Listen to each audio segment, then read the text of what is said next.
What is going on, everybody? Depraved I'm Slasher here. alive. We are back with the Comic Corner. Well, it's the Pound / Marvel Media Podcast. This is Comic Corner number 16, I believe. I think it's 16. Yeah. We've actually got quite a bit to show you guys today. We're doing this and talk shit. about, and all the fun things in terms of stories that no one cares about. Yeah, I mean, these stories were cool, except for one. Yeah. Damn. And really, like, why? But sure. But yeah, so we're gonna go ahead and shrink that, and then we're gonna bring up the window. Mm-hmm. There we go, week 16. Last week, Sue Storm. Okay, I'm sorry. Yeah, Sue Storm became my MVP. Let's see, Marvel trivia question. This is the Marvel trivia question of the week. Who becomes the government operative known as Agent Venom? Is it A, Eddie Brock, B, Harry Osborn, or C, Flash Thompson? Hang out to the end, and we will tell you. Or fast forward. Whatever you want to do. Whatever you want to do. But we hope you stick around. You know what? I was about to really spoil this whole fucking thing. I never even seen the question, and Nick would have gave me that look of Hawkeye from episode 1 watching the play like, dude! And then just... I'd have just said, you might be right, you might be wrong. Who knows? We'll find out here soon. All right. Nice. So, That's safe. We got some good ones. At least, well, a good one. Starting off, we start off Journey into Mystery number 95. This was called The Demon Duplicators. This was published August 1st, 1963. Written by Stan Lee and R. Burns. Penciled by Jay Sennett. Inked by Jay Sennett. And, Not Dick Ayers. That is actually a fun cover, but is not realistic compared to what actually happened. Right. Usually covers just give representation. This one didn't really. Not anymore. Not anymore. Yeah, not some anymore. of them later. Right. Who do we have in this issue? We have Dr. Donald Blake / Thor, Evil Clone Thor, Jane Foster, Professor Zaxton, and Odin are the characters you will see in this issue. All right, so we begin with Odin asking Thor to make it rain in Asgard, so he does. And he does with money. Hey, I'm just fucking with you. And then he has that party. A demonstration where Professor Zaxton is demonstrating a new superpowered android that Donald Blake had made. Mm-hmm. After the android explodes, Thor thinks Zaxton blew it up on purpose, and he heads back to his lab. Upon arrival, he looks for Jane, but finds Zaxton in his office. Zaxton is working on a duplicating machine that can duplicate any item, and he asks Donald for help. Donald declines, and Zaxton says he has Jane captive, so if you want to see her alive, you will help. And I still would decline. Like, bye. Don agreed to help. Damn, I would have declined that bitch still. Like, I don't give a fuck. I don't give a fuck with that bitch. Right. After getting the machine to work, Zaxton tests it on some cats, and then tells Don where Jane is. Don thinks he isn't looking and turns into Thor, but Zaxton was walking in as it happened and discovered his secret. Really? That was my only gripe. Okay. Whatever. Zaxton shoots Thor, creating a clone of Thor, then explains that all clones have polar opposite personalities, so this copy of Thor is evil. Right. Ooh, dun dun dun. Dun, dun, dun. Right. That's it, really? Zaxton then creates a copy of the hammer so that evil Thor has two hammers. A chase scene happens where the real Thor tries to run, and Zaxton creates duplicates of things to put in front of him, like airplanes and shit like that. Eventually, evil Thor throws a hammer, and it bounces off of the real Thor's chest, not even hurting him. Right. Thor realizes that since the hammer is a duplicate, evil Thor isn't worthy to hold the hammer, so evil Thor then disappears. Zaxton creates a copy of himself, but in the process drops the copy gun off of a bridge. Zaxton reaches for the gun to catch it, loses his footing, falling over the edge himself. Thor cannot get to him in time. However, Thor also realizes that the copy of Zaxton will actually be a good copy, and the comics legit said he disposed of the body. The fuck? I laughed. Bro, that's how I laughed. I was like, yo, this is worse than blinding the man from fucking the Human Torch. Hey, yo. I was like, as a hero, you're not just supposed to dispose of bodies, Thor. That's not how this works. He almost would have been my MVP. Because I was like, yo. I couldn't get to the time. Oh, well. No one gives a fuck. So he disposes of the body and then saves Jane. After saving Jane, he returns to Asgard. Jane might be a copy, too. Right. He returns to Asgard and stops the rain. That's the end of it. I actually gave this a 3 out of 5. Now, I gave it a 4 out of 5. That shit was fire as fuck. I do have some issues with this. I know you got issues. Okay. And I don't remember what it was. I had something specific I was going to talk about, and I can't remember what the fuck it was. I mean, the disposing of the body thing is fucking hilarious, first and foremost. Dude. Wow.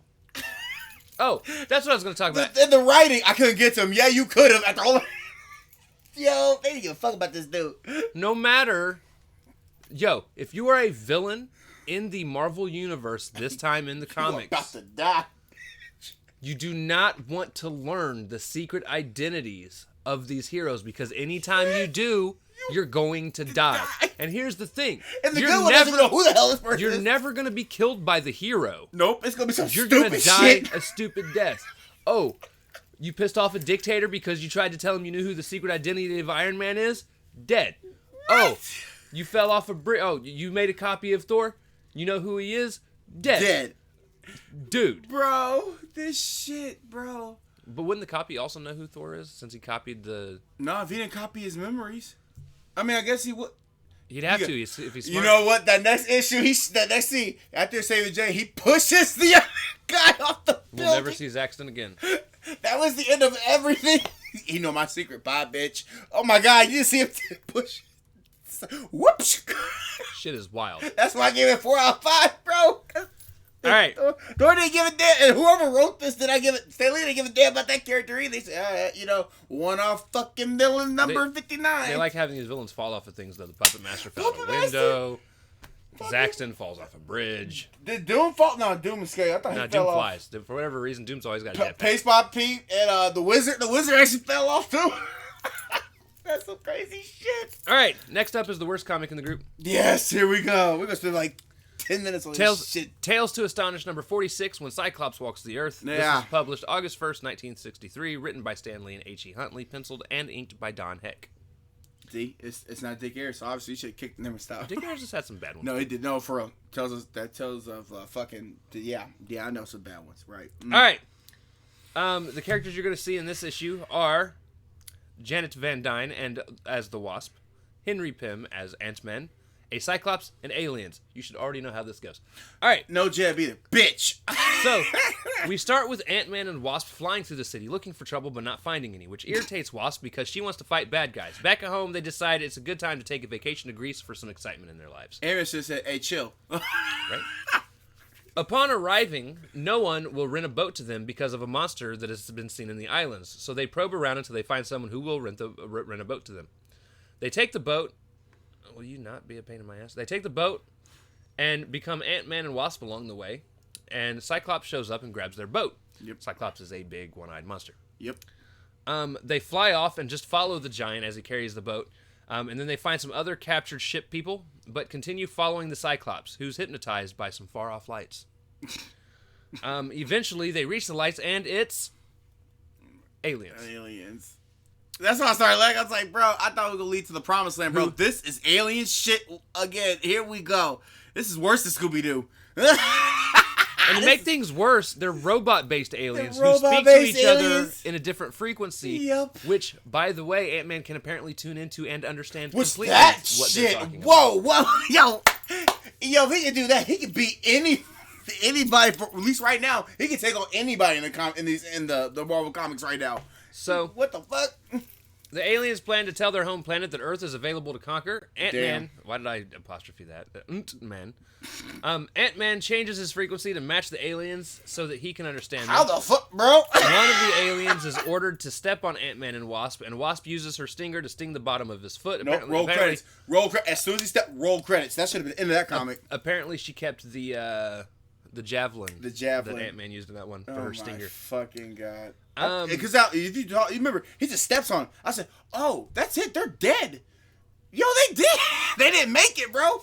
So Wasp uses her stinger, stings the bottom of his foot, and then Ant-Man flips him over with his lasso. Ant-Man knows Cyclops is a robot, so he heads in to stop it. Oh, fuck. While Wasp stays behind to figure out how to release the prisoners.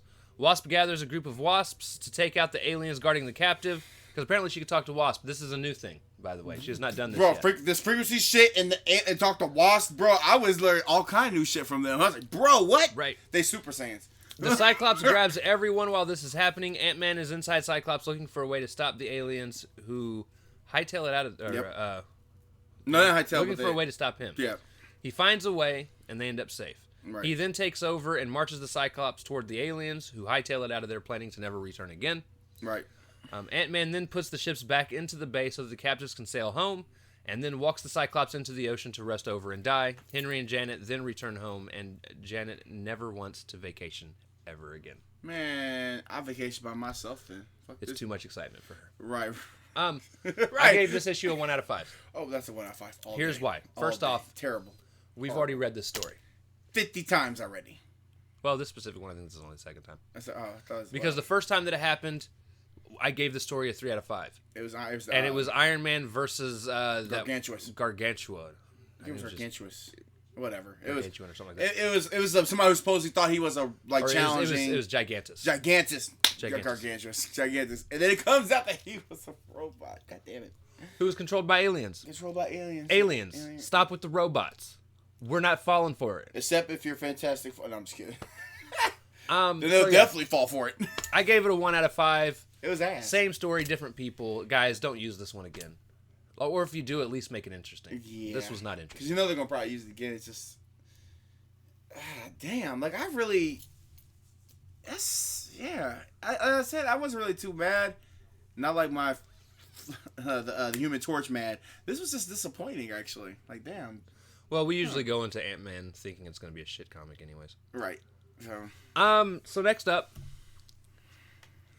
Tales of Suspense, number 44, Iron Man faces the Menace of the Mad Pharaoh, published August 1st, 1963, written by Stan Lee and R. Burns, penciled and inked by Don Heck. It's a fun cover, by the way. And the title was cool, too, because this one actually did somewhat kind of explain what was going on in the comic. A little bit. In this one, you were going to see Anthony Stark / Iron Man, Haytap, who is also known as the Mad Pharaoh, right, and Cleopatra. Yeah, Cleopatra. Wow. Cleopatra. So she was in the Marvel Comics. Damn. Yep. That's crazy. What do you know? All right. So we start off with Tony getting on a plane to go to Egypt, fielding questions. He then flies to Egypt to help his friend try to find Hatap's tomb. Hatap's tomb. That's going to be a hard one to say. No, damn straight. Wow. Anthony then tells his friends he will go to Cairo and summon Iron Man to help. Later that night, he almost passes out because he needs to charge, but he makes it back to his room in time. Next day, Iron Man goes, finds where the tomb is, and leaves. Later, Anthony is with his friend researching when his friends tell him that somebody stole the mummy of Hatap, the Pharaoh dude. Say that 3 times fast. Right. As his friend runs out, Hatap shows up behind Tony, tells Tony the story about how he was losing the war against Cleopatra, so he drank an elixir that put him in suspended animation for 2,000 years. He now plans to return to the past to defeat her, but he's taking Tony with him, or he will kill all the workers with some sort of disease. Apparently, it's going to be locusts. Yeah. Some locust shit. He's going to take everybody's firstborn, too. Tony agrees, and I love that moment when he agrees, because he's like, even if he hadn't threatened everyone, I was going to go anyways, because this is way too interesting to pass up. But that fits it compared to the Fantastic Four. That fits that shit, because that's Tony's. Well, that's Stark. Like, he would do, like, bro, I'm intrigued. I want to see if I can kick this man's ass, but I'm going to be intrigued and follow this dude, because I love it. Shit, I'm about to get trapped in this bitch.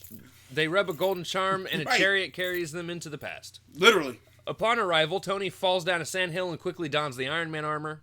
Hatap, whatever his name is, thinks that Iron Man killed Tony. Yep. And runs off. Bro, Iron Man then heads to Cleopatra's castle, where he can bang her.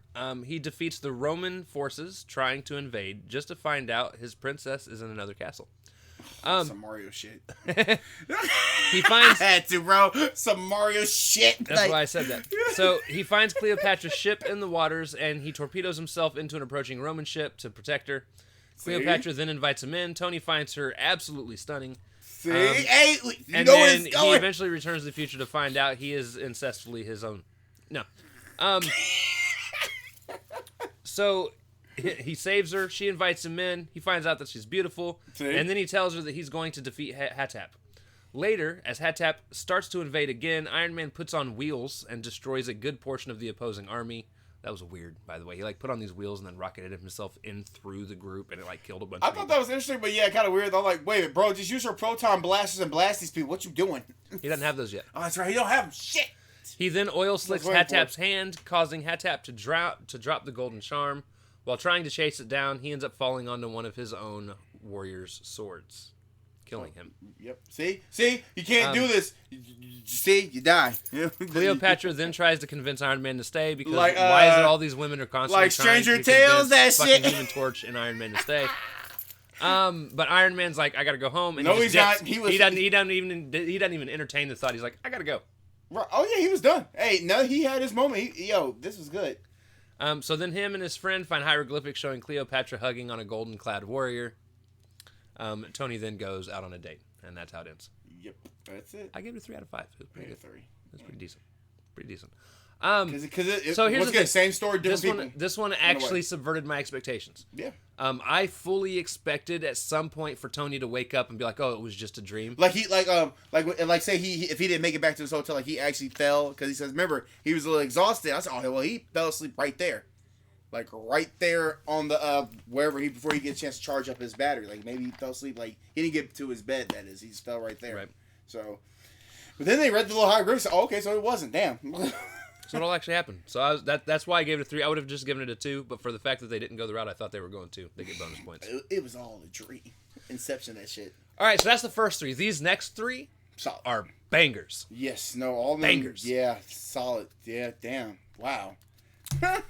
Next up is Fantastic Four, number 18, A Skrull Walks Among Us. Yeah. This was that published, title alone, bro. This was published September 10th, 1963, written by Stan Lee, penciled by Jack Kirby, inked by Dick Ayers. That's the one and only. Let's go. We will see the Fantastic Four, who we know as Sue Storm, the Invisible Girl, Reed Richards, Mr. Fantastic, the Human Torch, also known as Johnny Storm, and Ben Grimm, also known as The Thing, and Super Skrull. Yep. Yeah. Who looks really weird right now, compared to how they draw him later. Yeah. But to be fair, the Skrulls in general look really weird. Well, yeah, when they first came out, Fantastic Four issue number 3 or some shit? Yeah. All right. I wasn't supposed to switch that screen yet. Mind fart. Sorry. Nice. So we start with the Fantastic Four watching the news about Doom being stopped when Thing gets mad about his close-up being cut. By the way, I loved this because it's literally picking up where the last one left after. Off. Yep. The Fantastic Four is getting really good at doing this. Oh yeah. So they ended up cutting out his part of the close-up and then going into a dog show. Later, Sue and Reed go on a date. Meanwhile, the Skrulls are planning to stop the Fantastic Four. Super Skrull arrives and is able to do everything the Fantastic Four can do, but better. Better, right. After several demonstrations, he's off. Later, the Fantastic Four all go shopping together when someone in the mall notices them and they are swarmed. Thing gets them out of the mob and everyone manages to escape except the Thing. Right. The other 3 over here, a spaceship has landed in the city nearby, so they head out to confront the ship. Super Skrull plants a Skrull flag into the sidewalk and shoos everyone off. And when I mean shoos everyone off, he did this and everyone it was dispersed. Like a gust of wind. Like they dispersed. They went away. Like move away, back up. That was good. Yeah. Torch arrives first, and then he's out Human Torched by the Skrull, Super Skrull. Reed has to end up saving him from falling to his death. Yep. Hey, yep. We then see Thing finally escape the mall, and he's now on his way. Right. Reed wraps himself around Skrull, who expands himself until Reed is forced to let go. Right. He then makes his hand into a club and ends up hurting himself when Skrull grabs a rock from miles away to shield himself. So he's able to control his elasticity, but do it at a much quicker rate than Reed is. Thing ends up popping up and then gets rocked. Reed, it's not clobbering time. He gets rocked. He got clobbered. He got in time too. He got clobbered in time. Reed and Skrull go back at it when Torch throws a mega fireball up to Skrull. The four retreat back to the Baxter building, and Super Skrull says he will beat them tomorrow. Now, what I really liked though was another point in this. I'm loving what they're doing with Reed Richards. Yep. Because he's taking control. In this one, there was a point where Fantastic Four was getting ready to charge off, and Reed reached up, grabbed him by his foot, on fire and all, yanked his ass back down. I was like, yo, we got to go make a plan. Right. We're not doing this Stranger Tales shit, bro. Hey, that's what... That's how I was... Hey, this one got a 5 out of 5. We're not doing this Stranger Tales shit. Like, I was like, yo, he knows you've been fucking up, bro. You about to get this ass whooping. So, the four retreat back to the Baxter building, and Super Skrull says he will beat them tomorrow. Reed finds out that Super Skrull is receiving a power boost from a beam coming from the Skrull planet millions of miles away. Hundreds of light years, millions of light years, whatever. Right. Long, far away. Right, away from Earth. He creates a jammer and instructs Sue to put it on Skrull while the others distract him. Right. They then challenge Skrull to meet on an abandoned island because he has some sort of weird floating radio thing that he can talk to people with. Yeah, we'll just call it the Fantasta speaker. Frequency? The Fantasta speaker. Speaker? I would say like frequency or some shit. Yeah. That's what I'm naming it because he names it Fantasta whatever the fuck. Because Reed's, ego is bigger than what he can grow his head. Now, Invisible Girl. He likes. Everybody talks about. His ego gets a burst. So once they arrive to the abandoned island, Thing rushes in and grapples with Super Skrull, while Torch shoots fire at his feet, and then Reed makes some sort of weird arm wall to try and contain them because they're not on an island. The water's not containing them. His arms will, though. Right. He said, "Hey, I got this. Why? You're on an island. You don't have to do that." Now, one by one, everyone gets hypnotized with some sort of weird eye power that freezes them in place, except for Invisible Girl, who sneaks up and puts on the ray blocker. Invisible Girl then climbs, and it works immediately. He becomes much weaker. Yep. Invisible Girl ends up climbing up the side of a mountain. When Super Skrull tries to dive at her, Reed grabs her and pulls her out of the rock wall thing. Back down to the ground, and Skrull falls into a hole. Johnny then seals the hole, which, by the way, they drew Super Skrull to look extremely sad when this was happening. He was like, "Bro, I felt bad." He looked like the It when they moved the heart. Just like that's how bad that look. It's that like sad look. It reminds you of all those videos that you watch online that are like the moments where someone realizes that they've lost. Right. Like just lost, like just disbelief. Like, is this? I'm about to lose. Like, yes, like you're about to lose, sir. And then it ends with them leaving. Yeah, because he's trapped on that situation. I gave this a 3 out of 5. Okay, it's still a very solid story. Right. I think I gave it a 3 out of 5 because they made Super Skrull a lot weaker than I remember him being in some of the things I've read much further prior down the from line. him, and they made him look all stronger and like everything. Like I don't know how he eventually becomes the more powerful version of himself to a point where he just can't be radio frequency blocked or whatever. Right. I thought that was a very weak way to make him weaker. It's like, oh yeah, he has this ray shooting him from millions of miles away, and we just have to block the frequency. That was my only problem. I give it a 3 out of 5 because the fact that they tried to use hypnotize again, and it's just like with the aliens and all that. Like I'm getting kind of low. It's clever how you do it. I guess it was kind of clever. That's my little gripe about that story. Other than that, it was a good story. I liked it. All right. Next up, The Amazing Spider-Man #4. This was interesting. This was called Nothing Can Stop the Sandman. He was in the... No, let me stop. He was too in this show. Which, by the way, this cover has absolutely zero representation of what actually happens in the issue. Right. What the hell? Like, bro, it's like they were...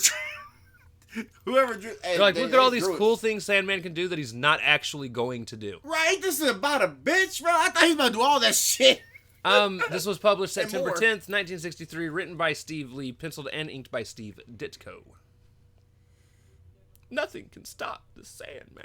Sam, except for I Forgive You, Wither Away. That's so lame. The people we will see in this issue are Peter Parker / Spider-Man, Sandman, Aunt May, Betty Brant, J. Jonah Jameson, and Liz Allen and Flash Thompson. Yeah. They make They appear a lot, but unless one of them are mentioned by name, I don't usually include them in the little thing here. They're usually the two kids that you always see Peter interact with at some point. Right. Because that's his bully. Flash is a dick. Yeah, that's his bully. Liz has this weird thing where she finds Peter attractive, but she totally thinks he's a dweeb, so she doesn't really want to mess with him, but she does. Man, that's lame. Speaking of which, let's get to the story. There's a reason she's mentioned in this. I like it. We start with Spider-Man stopping 3 men from attempting to rob a jewelry store who call for the cops because they hadn't done anything yet. Spidey dips, blames JJ, and goes to his office to leave a present. That was the most G. Right? Hey, JJ. He's like, I'm gonna go get this motherfucker back. All right. It's your fault, bro. Like, flip. He goes to the office, leaves a present. They don't say what it is at this point, but it does. You will see it later. Oh shit. Spidey then leaves the Bugle, sees the cops swarming in an area, and he sees a figure climbing a fire escape. He confronts the guy, and the guy says that he's the Sandman. Spidey grabs him, Spidey grabs him, he then turns to sand and then reforms nearby. Spidey then tries to punch him a couple times, once going through him, and the other, Sandman, hardens himself, hurting Spidey's fist. He then knocks Spidey back. Spidey trips, falls, and when he gets up, he realizes his mask is ripped. Spidey then dips because he can't let people see who he actually is, and Flint goes on to rob a bank. Yeah, right. By the way, I had said Flint goes on to rob a bank because at this point I had already known who Flint Marko was. They had not yet in the thing announced what his actual name was. But that is his actual name, is Flint Marko. Which we find out here. So while sewing, the news comes on explaining who Sandman is, quote unquote, Flint Marko.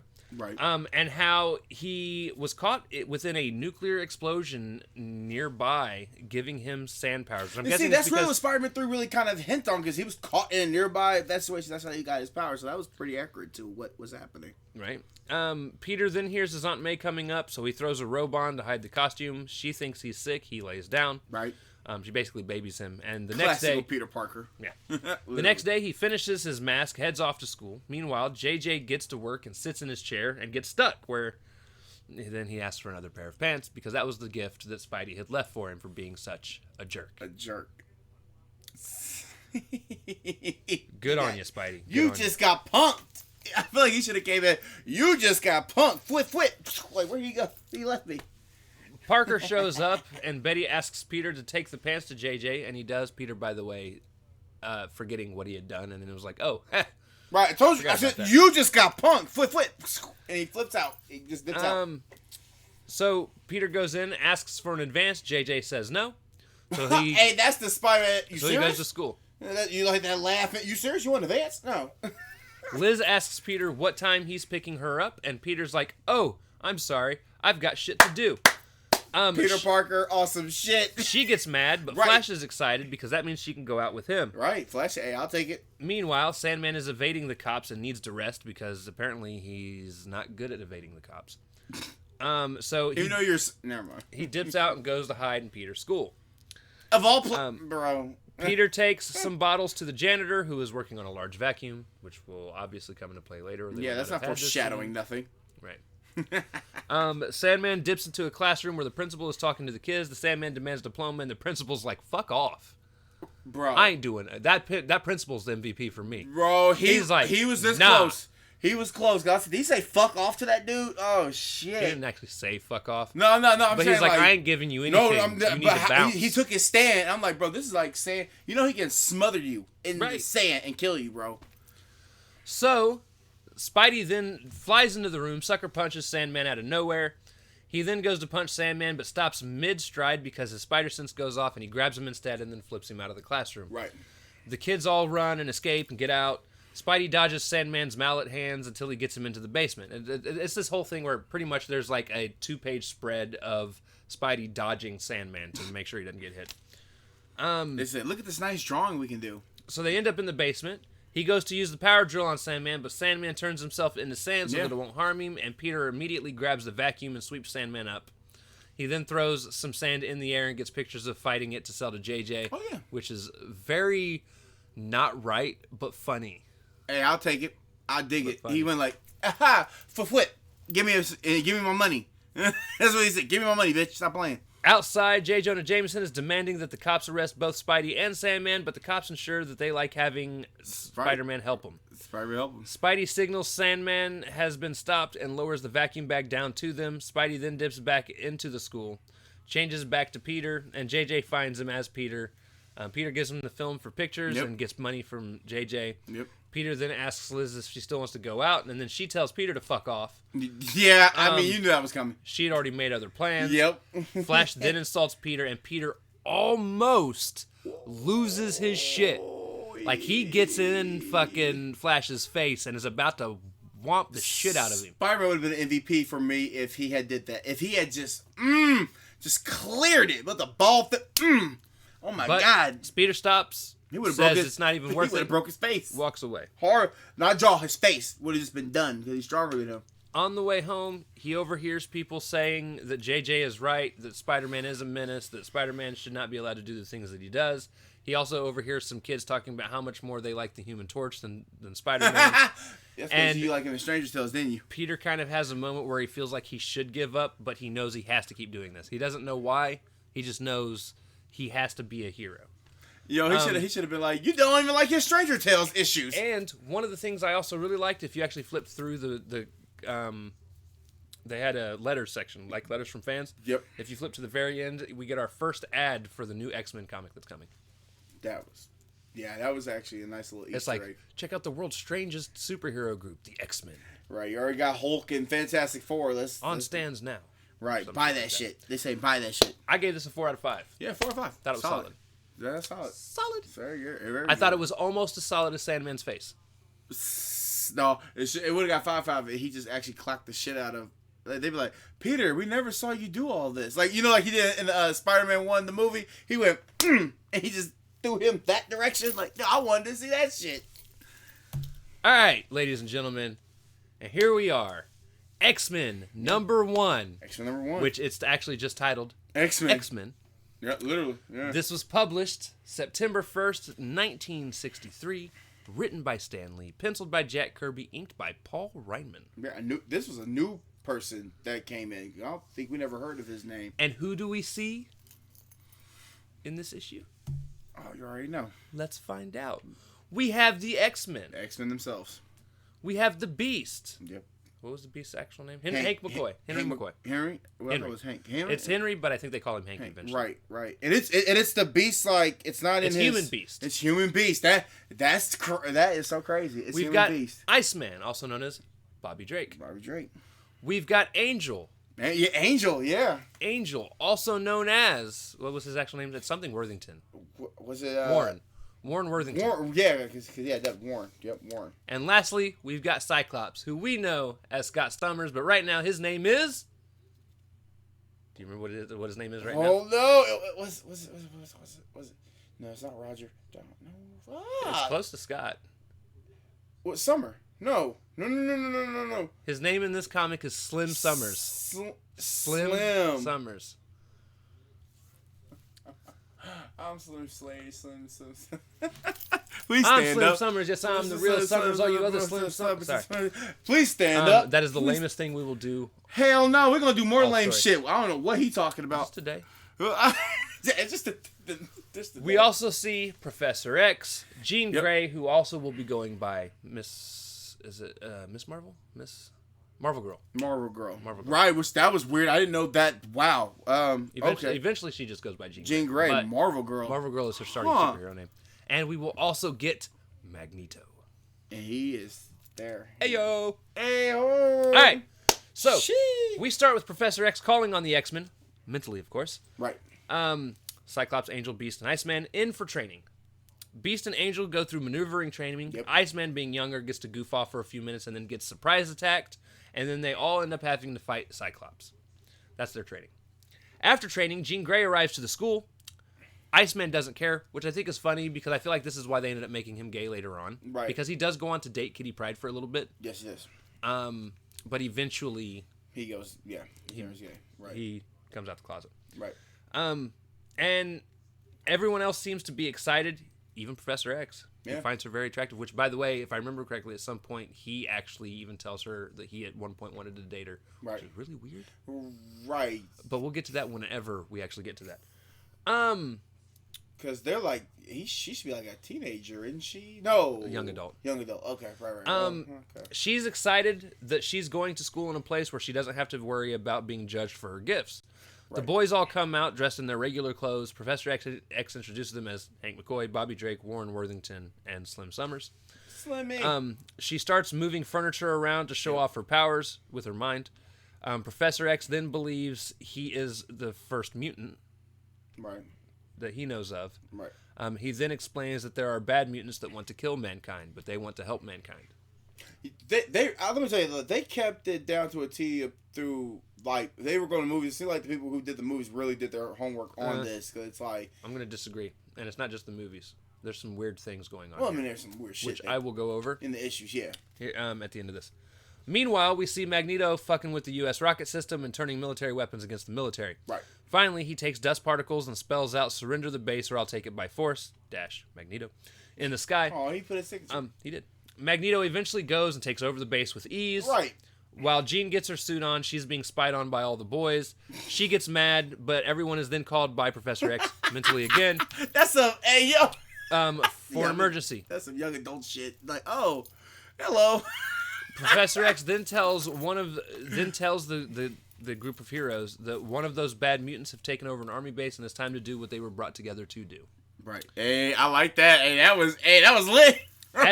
At the base, Cyclops tells the general that the X-Men are here, and the general's like, I don't know who the fuck y'all are, but go ahead.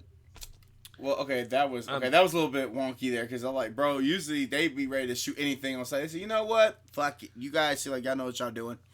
Cyclops blasts through the magnetic field, allowing the X-Men to get in, and Magneto tries to blast rockets at Angel.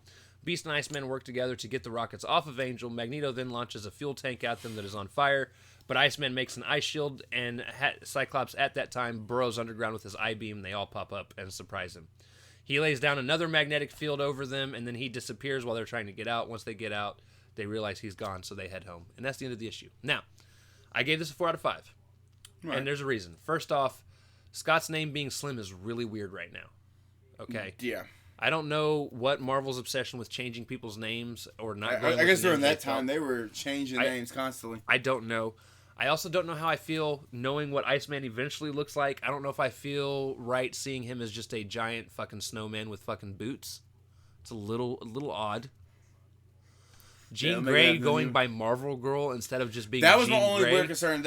You gave it 4. I gave it 3 out of 5. I gave it 3 out of 5. Because there's little nitpicks, but that was my nitpicks. Like, I never know Marvel Girl. Okay, that's a thing. And here's the thing.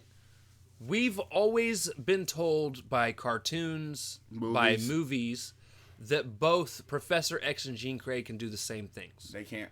And they can't. At least not yet. Not yet. Not right now. Because as it stands, Professor X can't lift things with his mind, even though anytime you see him in the cartoons or the movies, he can. He was able to do it with ease, actually. But it's kind of weird. And she's not able to read people's minds. And use telepathy, which is also weird because she's always been shown as being able to do that in the cartoons, in the movies, and stuff like that. Right. So they actually had, one was telepathic and one had telekinesis. So right, damn, that's interesting. So I'm wondering when this will overlap and things will unfold and they will be the people that they are. Right. I'm really hoping he changes his name to Scott really soon because I'm not going to be able to take too many issues of him being called Slim Summers. I'm sorry, it's dumb. You should have never named him Slim to begin with. I'm just saying. And then you made him extremely dorky. There's some weird shit. Oh, and then here's my other problem. Hank McCoy. Yeah, Hank McCoy, Hank McCoy's not smart. No, yeah, they made him... He's a brute. He's just a big, lumbering brute. And at what point does he just become super smart? Right, that's kind of fucked up a little bit, though. Or at least that's how they're portraying him right now. Right. Like, even in the animated series, like... He's always been the intelligent one. Even in jail, he could have bust out with brute strength, but he stayed in his jail cell. That'll give you that level of smartness. I don't know what does. That man could have broke out, kill everybody, but he decided to stay just, in his jail cell. So, right, reading a book upside down, actually. All right. Sir Ralphus. What's up, man? Mr. Ralphus. It's my turn to pick MVP, man. I just want to make sure we are actually recording. I'd have hated to have done all that for nothing. So we're going to proceed, and it is your turn to pick MVP. So, Ralph, who was your MVP? We had some good ones, had some questionable ones, but overall, it was Mr. Fantastic. And the reason why I give it to him because he's actually improved, and we've talked about this too at work. He actually has improved lately. He improved since the crossover, to be honest. He improved since the first crossover in Incredible Hulk. Like, that was the first time that he decided to improve. But what solidified was when he took that man, grabbed that bitch and said, "Get the fuck back down here, turrets. We gotta have a plan here." I think the moment that he kind of turned into being the person that he's developing into was the last time Sue actually got put in danger by the Puppet Master. Puppet Master. Well, yeah. Damn. Right. That's the second time Namor came in and played that shit. Yeah. Because that's the second time he kidnapped her. Right. When Doom was around. And this time Reed's like, nah, I'm done with this shit. Right, yeah, he got fed up.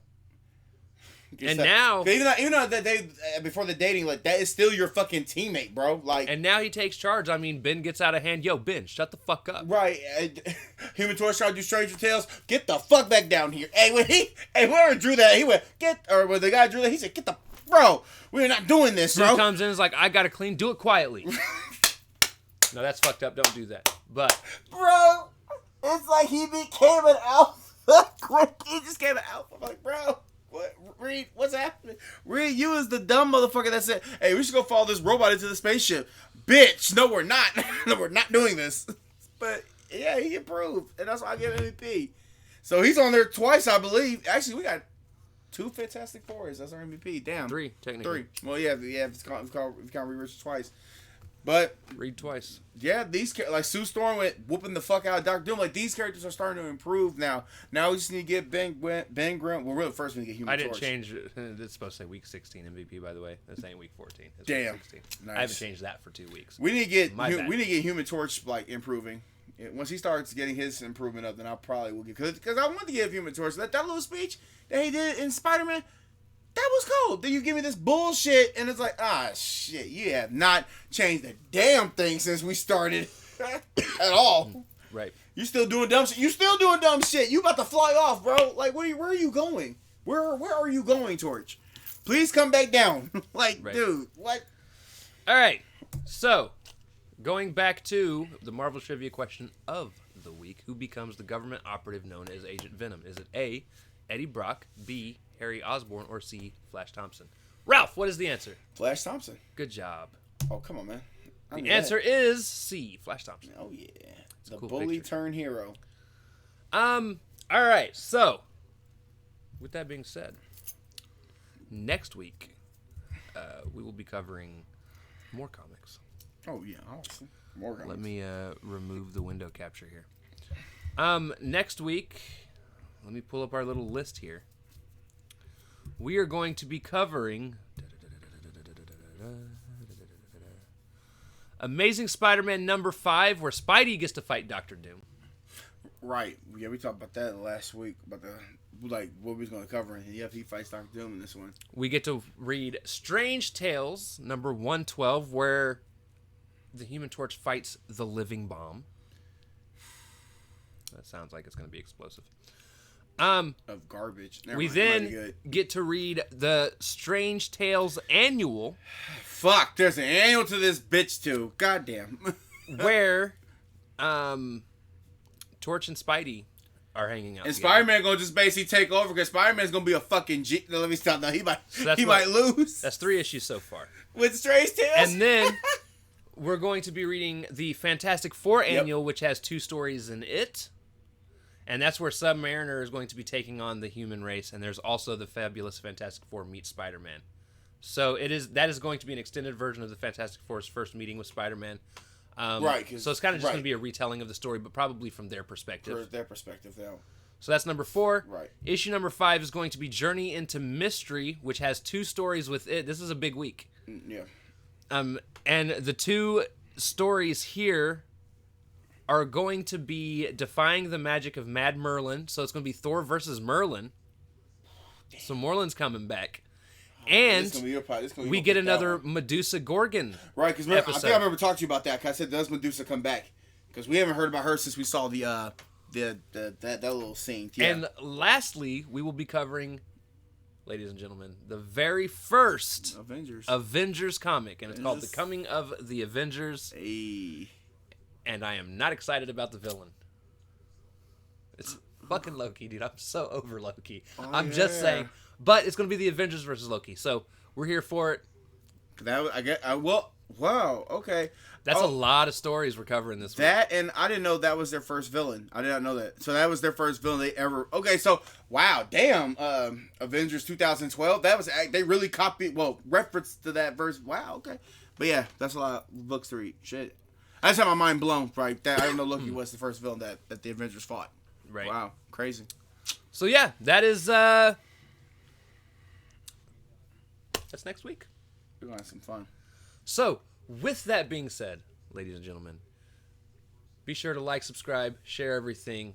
Go spread the word. We're covering comics, ladies and gentlemen. We're here to be Marvel everything. Nerds. We're Marvel geeks, man. We love this shit. So, with that being said, we love you guys. Don't forget, next Tuesday, or Monday, Hawkeye. Right. And then... The next comics.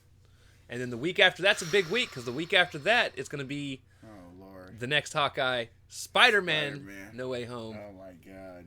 And more comics. So with that, we love you guys. Thank you all for watching. We'll see you next week. Excelsior. We got one more week, y'all. We in this bitch. We in this.